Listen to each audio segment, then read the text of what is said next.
Well, hello there, Stacy Murphy here with a foundational video for your vegetable and herb garden. Which compost style is right for you? Now, before we get started, I want to say that there is the first question on the flowchart that's below this video. The first question is, do you really want to compost? And it's totally a valid answer if you say no, if you do not want to compost. And here's why. If you're just getting started gardening, oftentimes it's quite a bit of work to get started gardening and to get started composting all at the same time. So if that's the case, what I want you to do is focus on the gardening, and maybe for the temporary, for just a short while, you purchase your compost so that you can focus on the gardening, right? So you can decide when it's right for you to actually compost. So that's the first thing I want to say. And the second thing I want to say about the composting and picking which process or which composting style is right for you is that any one of these styles can be from simple to complex. You can make it as simple as you want, you can make it as complex as you want. Any one of these styles you can make as do-it-yourself, or you can purchase things. And any one of these styles can be less expensive and more expensive. So first, what I would recommend is picking the style that's going to be right for you, and then diving deeper into actually how you're going to compost. And this video is not about how to compost, but I will say this: compost in general is organic matter that's breaking down. Generally, as a beginner, we're talking about plant materials, so no animal products and no oils to start with. And you're mixing your food scraps. Now, in my house, we have a bucket that we collect in the kitchen full of food scraps. And we mix that with dry material, so dried leaves or coffee chaff or anything that's dry and brittle. So you're mixing together wet food scraps and dry yard waste together, makes awesome compost. This video is not about exactly how to compost, but those are the main ingredients.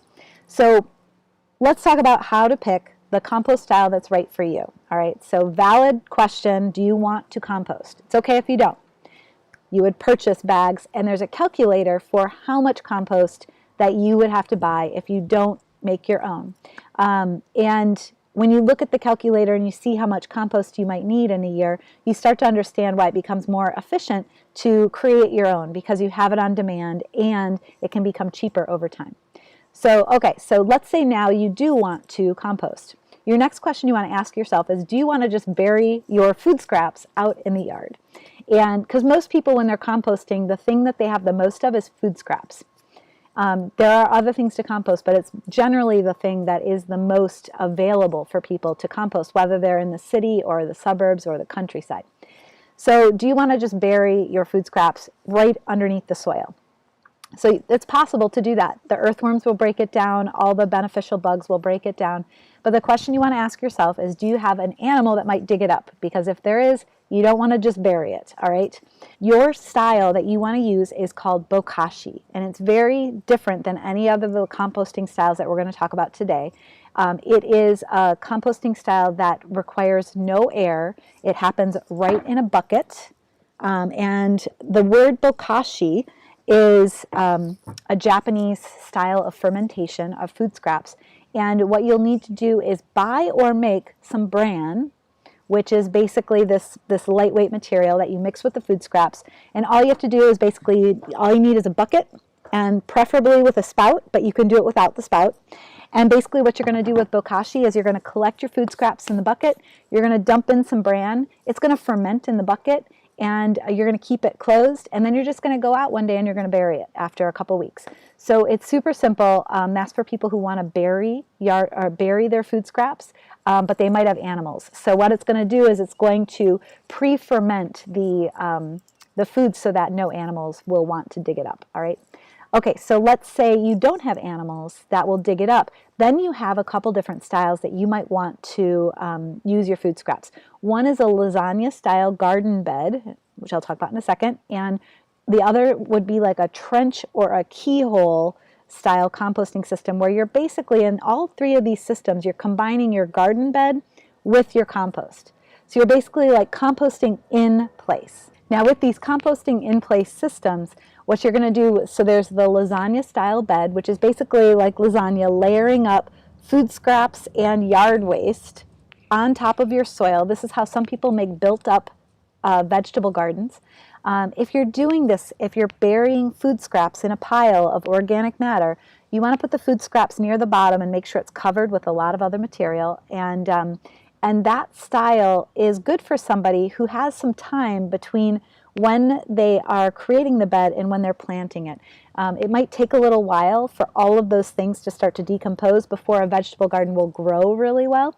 So you need to have some time to build that bed. So with that lasagna bed style, you need a lot of other organic matter in order to make that happen. You need a lot of dry material to pile up. If you don't have a lot of dry material, you can go for a trench or a keyhole style garden. All right, so those are ways to compost in place, inside of your garden. You're just burying the things. Super simple, but also it takes a while. So there are faster ways to compost, and that is what you see behind me. So do you have space for an outdoor bin that is 4 feet by 4 feet by 4 feet? Now, for those of you on the metric system, it's bigger than a big washing machine, I would say.